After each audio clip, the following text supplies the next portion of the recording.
మహోన్నతుడైనటువంటి యేసుక్రీస్తు వారి యొక్క అతి శ్రేష్టమైన నామములో మా గ్రేస్ఫుల్ మినిస్ట్రీస్ ద్వారా ఆడియో బైబిల్ వింటున్నటువంటి మీ అందరికీ మా శుభాభివందనాలు తెలియజేస్తున్నాము. దేవుని మహాకృపను బట్టి యెహోషువ గ్రంథం వరకు చదివి ఈ యొక్క ఆడియో బైబిల్ను యెహోషువ గ్రంథం వరకు పూర్తి చేయడానికి దేవుడు కృపనిచ్చినందుకై ఆయనకే కృతజ్ఞతాస్తుతులు చెల్లించుకుంటున్నాము.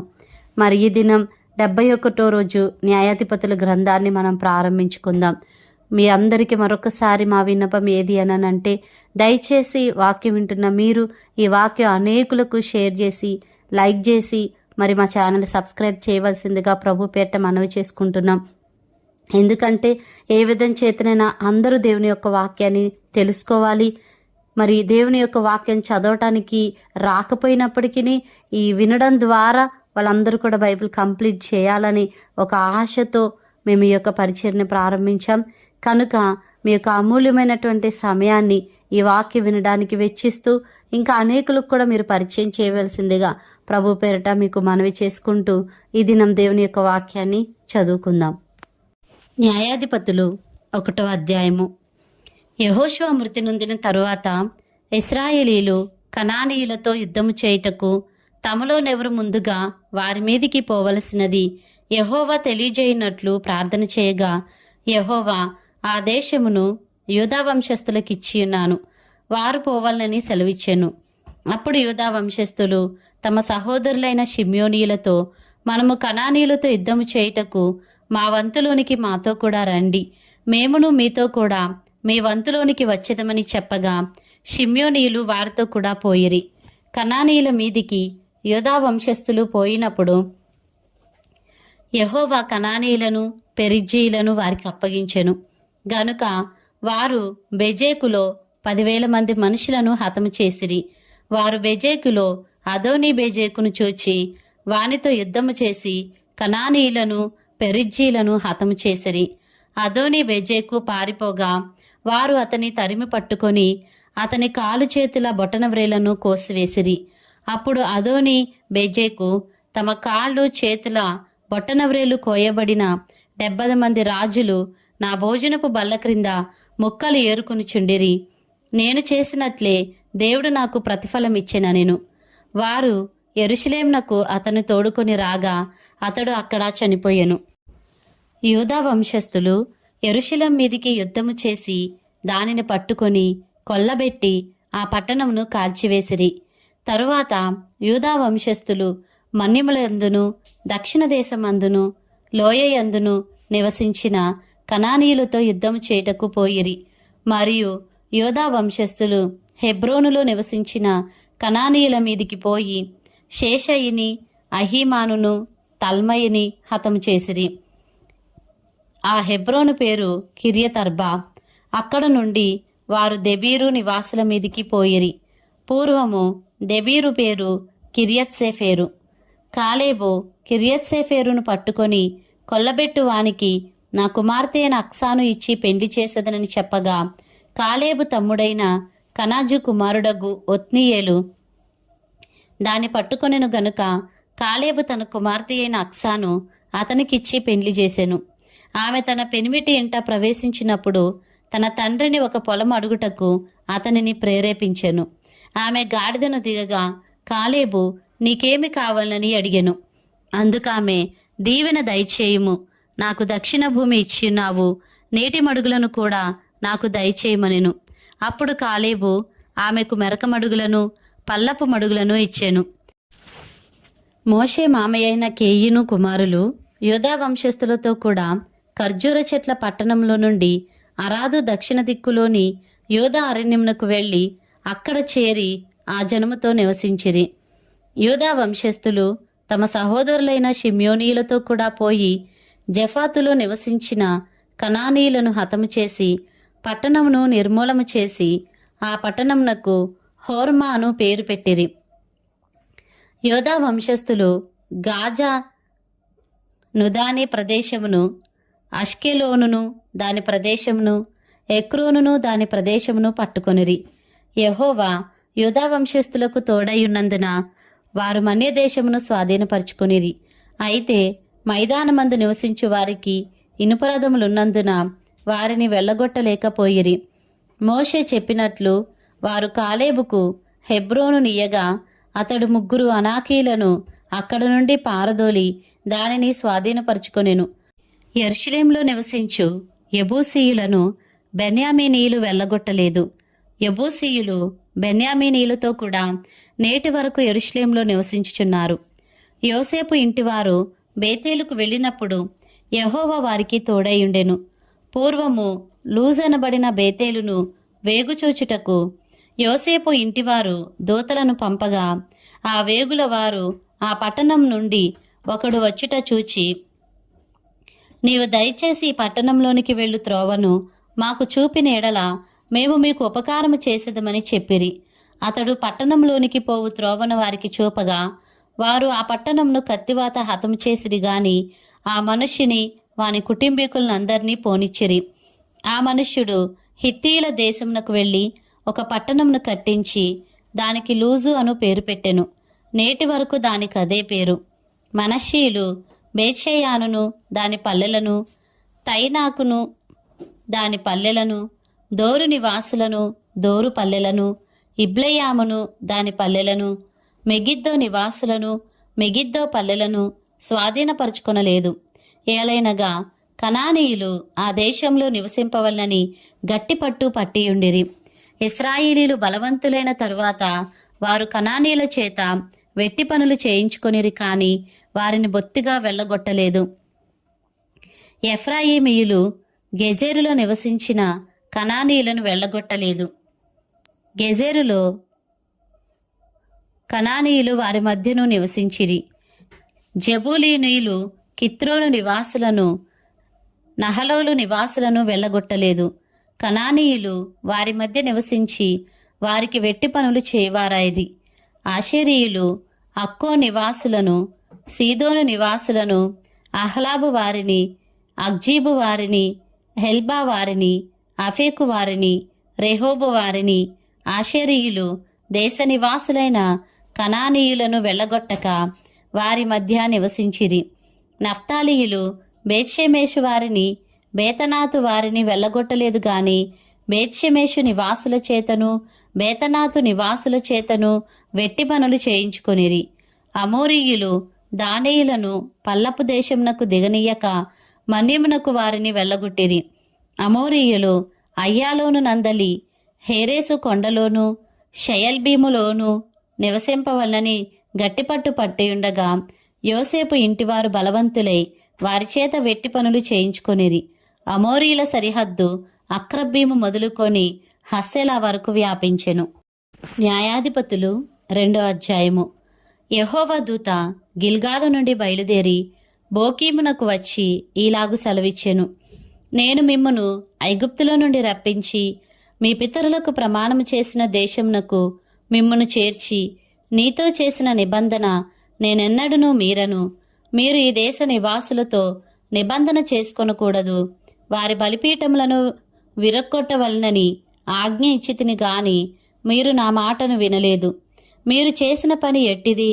కావున నేను మీ ఎదుట నుండి ఈ దేశ నివాసులను వెళ్ళగొట్టను. వారు మీ ప్రక్కలకు శూలములుగా నుందురు, వారి దేవతలు మీకు ఉరిగా నుందురని చెప్పుచున్నాను. యెహోవా దూత ఇశ్రాయేలీలందరితో ఈ మాటలు చెప్పగా జనులు ఎలుగెత్తి ఏడ్చిరి. కాగా ఆ చోటికి బోకీమను పేరు పెట్టబడెను. బోకీమనగా ఏడ్పు. అక్కడ వారు యెహోవాకు బలి అర్పించిరి. యెహోషువ జనులను వెళ్ళనంపినప్పుడు ఇశ్రాయేలీలు దేశమును స్వాధీనపరుచుకొనుటకు తమ స్వాస్థ్యములకు పోయిరి. యెహోషువ దినములన్నిటను యెహోషువ తరువాత ఇంకా బ్రతికిన వారై యెహోవా ఇశ్రాయేలుల కొరకు చేసిన కార్యములన్నిటినీ చూచిన పెద్దల దినములన్నిటను ప్రజలు యెహోవాను సేవించుచూ వచ్చిరి. నూను కుమారుడును యెహోవాకు దాసుడునైన యెహోషువ 110 సంవత్సరముల వయస్సు గలవాడై మృతి నొందినప్పుడు అతని స్వాస్థ్యపు సరిహద్దులోనున్న తిమ్నత్ సెరాహులో జనులతని పాతిపెట్టిరి. అది ఎఫ్రాయిమీల మన్యమందలి గాయషు కొండకు ఉత్తర దిక్కుననున్నది. ఆ తరము వారందరూ తమ పితరుల యొద్దకు చేర్చబడిరి. వారి తరువాత యెహోవానైనను ఆయన ఇశ్రాయేలుల కొరకు చేసిన కార్యములనైనను ఎరుగని తరమొకటి పుట్టగా ఇశ్రాయేలీలు యెహోవా కన్నుల ఎదుట కీడు చేసి ఐగుప్తు దేశంలో నుండి వారిని రప్పించిన తమ పితరుల దేవుడైన యెహోవాను విసర్జించి బయలుదేవతలను పూజించి తమ చుట్టూ నుండి జనుల దేవతలలో ఇతర దేవతలను అనుసరించి వాటికి నమస్కరించి యెహోవాకు కోపం పుట్టించిరి. వారు యెహోవాను విసర్జించి బయలును అష్తారోతును పూజించిరి. కాబట్టి యెహోవా కోపాగ్ని ఇశ్రాయేలీల మీద మండెను. ఆయన దోచుకొని వారి చేతికి వారిని అప్పగించెను. వారు ఇశ్రాయేలీలను దోచుకొనిరి. ఆయన వారి చుట్టూనున్న వారి శత్రువుల చేతికి వారిని అప్పగించెను గనుక వారు తమ శత్రువుల ఎదుట నిలవలేకపోయిరి. యెహోవా వారితో చెప్పినట్లు, యెహోవా వారితో ప్రమాణం చేసినట్లు వారు పోయిన ప్రతి స్థలమున వారికి బాధ కలుగజేయుటకు యెహోవా వారికి శత్రువాయను గనుక వారికి మిక్కిలి ఇబ్బంది కలిగెను. ఆ కాలమున యెహోవా వారి కొరకు న్యాయాధిపతులను పుట్టించెను. వీరు దోచుకొని వారి చేతిలో నుండి ఇశ్రాయేలీలను రక్షించిరి. అయితే వారు ఇంకా న్యాయాధిపతుల మాట వినక తమ పితరులు యెహోవా ఆజ్ఞలను అనుసరించి నడిచిన మార్గం నుండి త్వరగా తొలగిపోయి ఇతర దేవతలతో వ్యభిచరించి వాటికి నమస్కరించిరి. తమ పితరులు ఆ ఆజ్ఞలను అనుసరించినట్లు వారు నడవకపోయిరి.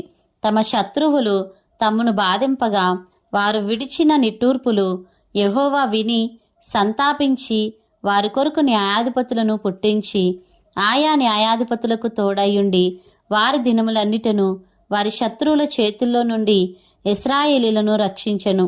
ఒక్కొక్క న్యాయాధిపతి చనిపోగా వారు వెనుకకు తిరిగి ఇతర దేవతలను అనుసరించి పూజించుచు వాటికి సాగిలపడుచు ఉండుట వలన తమ క్రియలలోనేమి తమ మూర్ఖ ప్రవర్తనలోనేమి దేనిని విడువక తమ పూర్వీకుల కంటే మరిమిగుల చెడ్డవారైరి.